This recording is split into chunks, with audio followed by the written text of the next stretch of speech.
Porter said he will talk to Crawford about a fight. He said he haven't yet, but he will. He said that it's possible. Basically, they respect each other. He said that he's willing to fight everybody. He proved that. He fought Errol Spence. He fought Ugas. And the list goes on and on and on, from Keith Thurman to Danny Garcia to Adrian Broner, AB. You know, even AB looking to make a comeback. So, is that a fight you intrigued of seeing? Or is it, you know, if y'all are friends, you either fight or y'all don't? You know, stop taking us back and forth, because, you know, it's like, it seemed like this topic is long overdue. Well, I'm kind of really tired of kind of talking about it, because it's simple as that. I think that the fight can be made, right? And it's this really is the proof. Yeah. This is the proof. I think that if Wilder versus Fury, if the fighters want to fight, then they could do it. They seem to kind of be maneuvering around each other, and but I don't. Like I said, I don't have a really strong opinion about the fight, because it's just hypothetical, and it seems like they want us to kind of talk about it more and more, in a sense, to see where the anticipation is. You're saying they playing mind games with us? Is that what you're saying? Like, man, if you want to fight, then go ahead and like fight. Make it happen. At this point, make it happen. It's like I co-signed that 100%, because I feel like at this point we know Porter's willing to fight anybody. I know they probably in for the right time, but it's never a right time. The reason why, like you said, UFC keep growing is the best fight the best. You see, when Wilder fought Fury for the second time, this fight and this event was so huge, because it ain't about, you know, a fighter want to be the face of the sport or keeping his O. It's about the best versus the best. At the end of the day, we just want to see the best. When I say I want Canelo to fight the best, I really mean it. I'm a Canelo fan. I want to see if Canelo could beat a Charlo or an Andre. Let me see it. Because ain't no telling. We all thought Deontay Wilder was the #1 heavyweight till Tyson Fury came and crashed the table. Crashed the party. You know what I mean? So Fury is the #1 heavyweight now. And he proved it. He stamped it. I'm tired of hypotheticals and what I think and this and that. I want to see the fights get made. So I think Terence Crawford will fight anybody. So does Porter. But, you know, like I said, make these fights happen instead of just talking about it. With that said, I think that it seems to be an easy fight to make. In the sense that we know that Danny Garcia already, has a fight that's kind of set up. It looks like that Pacquiao might be doing something with Errol Spence, and then so that, you know, those guys are pretty much occupied within that situation, and Danny's not occupied though. Yeah, Danny's, but I guess he's kind of in that he's waiting out Pacquiao. They're all in that shit. So Errol Spence, that's what I'm saying. So they're kind of, those two guys are just kind of circling and just waiting for Pacquiao to make a decision. And besides Danny Garcia, Porter's fought everybody in the top 10. So if you have a chance to fight #1 pound for pound, arguably the #1 welterweight, I wouldn't make that argument at this point, but still, why not make the fight? So that's all I gotta say towards that. That's 100. But you know, they photoshopped my man Errol Spence into a picture with Terence Crawford at the fight. He wasn't physically there. He was physically there, just not with Terence. And basically, Errol Spence said on Instagram, if y'all haven't seen it, go check it out. Who TF had me sitting by all these top-ranked fighters? And of course, it's just funny. Y'all have to check it out. Crawford responded by saying they had to get you across the street somehow. So if they could Photoshop this, I know you could make it happen. So, of course, like I said, Wilder versus Fury 2 opens the doors for a lot of fights to get made, because it shows that when the networks work with each other, when the fight is big enough, the fight will be so huge that it will benefit both sides of the table. You know what I'm saying? Both networks. And Errol Spence versus Terence Crawford is the fight of the decade, in my opinion, when it comes to the skill level, when it comes to all of the above. Because in my opinion, Terence Crawford, pound for pound number 1, Errol Spence, pound for pound number 3. So they do clash. With Errol Spence, the way he come forward, he don't just come forward. This is what's special about Errol Spence. People mistake him of a come forward fighter, but he actually takes angles while he coming forward. Go back and watch him versus Kell Brook. He takes angles, the way he bent to the knee, and the way he switched levels, and the way he's varied his offense and defense. That's some shit you can't teach. That's he got that shit you can't teach. So does Crawford. That's why we want to see the fight. Hopefully this fight get made 2020 or at least 2021.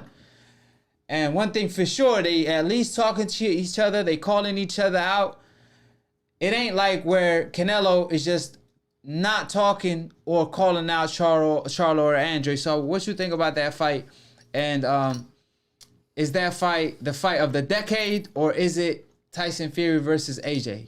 Well, one is we just started the decade, so I'm just saying, that is the fight of the decade so far. Well, yeah, I mean, as so far as what I'm so, seeing, you know what I'm saying? So there's a lot, but one thing I will say about the Tyson, the Wilder Fury 2 did let us know that these two companies our promotional entities could come together to make something, make it big. But I think that it has to be that big for them to go through the trouble, right? So in the people who I saw who were being interviewed during that weekend, they just talked about how big it felt like. This feels like a massive event. And then so it warranted these two companies coming together. So you can't always do that. But when you are talking about somebody like a Terence Crawford and an Errol Spence, I think it warrants something that big for them to come together. So that excuse that there's not enough money there, blase, this, that doesn't hold any water in my opinion. I would like to, I mean, the fight's not going to happen in 2020. I just don't see it. I would love to see it in the late fall of 2020, or even to close out the year sometime in December. That would be a great. That won't happen. 2020 Christmas present. Yeah. 2020. Yeah. Oh, we'll keep dreaming. But with that said, I would like to see Spence in there with somebody else. Maybe even a Pacquiao, which would make Pacquiao a warm up for Terence Crawford, which I think is legitimate. But I would like to kind of gauge where he's at, since that we know that Terence is fine. He's been active. Yeah. He hasn't flipped his Bugatti, Ferrari, whatever it was. So we'll see. Yeah. In a perfect world, I would like for Errol Spence to have 2 tune-up fights. So I know he perfect, he good. When I say tune-up fights, like Manny Pacquiao and Danny Garcia. Because when he fights Crawford, I want him to be the best version of himself. All right, sorry to interrupt, but we always got to give love to our super chats, and this goes to Darren D's 84, or it might be Durandais. If you could call in, that would help out. Throw your area code too. Yeah. With that said, it says let's acknowledge that there's a rematch clause. That there's clauses.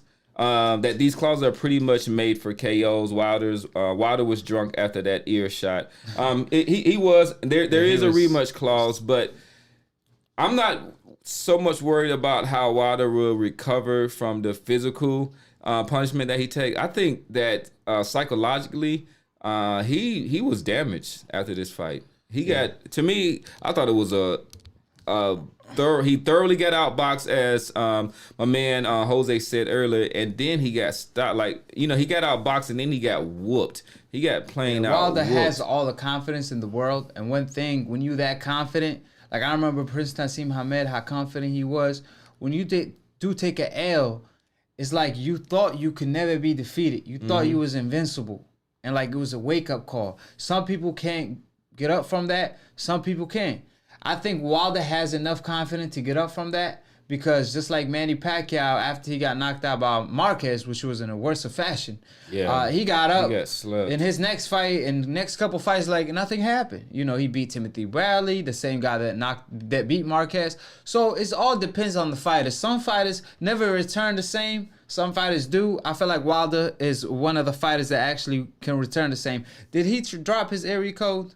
Because if he do, please let me know, Professor Nam. He hasn't yet. Okay. So one thing I want to say to kind of piggyback off of that, because sometimes I think people think I'm being hard on Wilder, but Adam Cram, shout out to Adam Cram, says that David Hayes says Wilder has great boxing skills. He just doesn't use them. I think he's going to explore new trainers and freshen up his skills. I would like to see that. And David Hay has had in extensive camps with Wilder. He's trained with him before. He knows better, yeah. And a couple of things, too, which I think that Wilder will be able to come back. Everybody's saying, man, he's 34 years old. You can't teach old dog new tricks. But he started late. He did, but so he's fresh. So back in the day, Emmanuel Stewart had two young heavyweights who he would bring in to work with Vladimir. He said, "You guys are going to be future champions." One was Tyson Fury, the other guy was Deontay Wilder. So if Manny is basically co-signing your skills, and that's one of the greatest trainers ever, then I think that says a lot. So I've been critical of him because he doesn't show the skills, but obviously he does have that boxing. Because he relies on his power. He went to the Olympics, so I know he got some type of skill.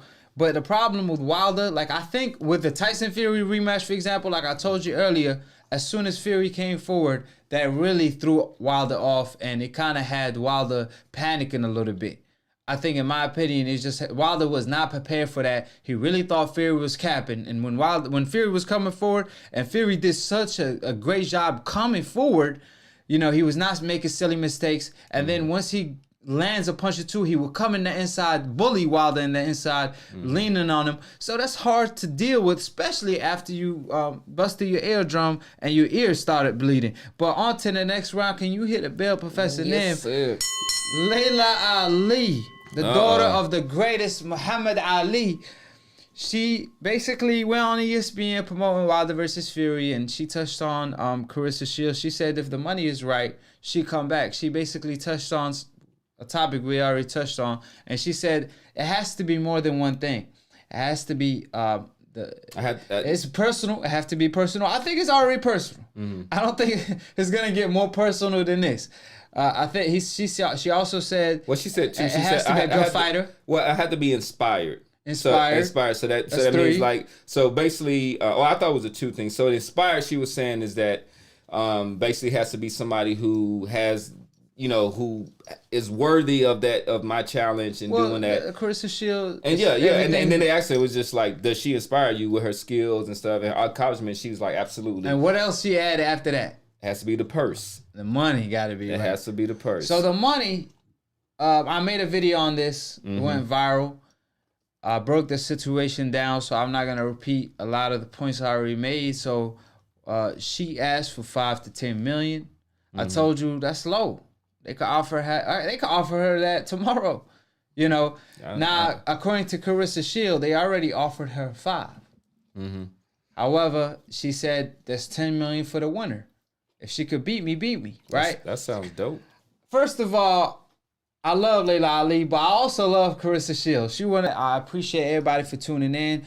Click on the like button, support, and subscribe below if you're trying to get smart about a minute. If you're trying to get dumb about a second, don't listen to these decaf, aka dumbass casual fans /O media. Shout out to DBN for starting the new media wave. Attend Split Decision every Sunday live. If you wanna graduate and be a hardcore. Like I said, all y'all casual fans that been requesting a show, we got it for y'all. So it's a boxing debate /talk show. To attend AkHi University, all you have to do is click on the notification bell to get notified every time we post or go live on Split Decision. With that being said, Professor Nim,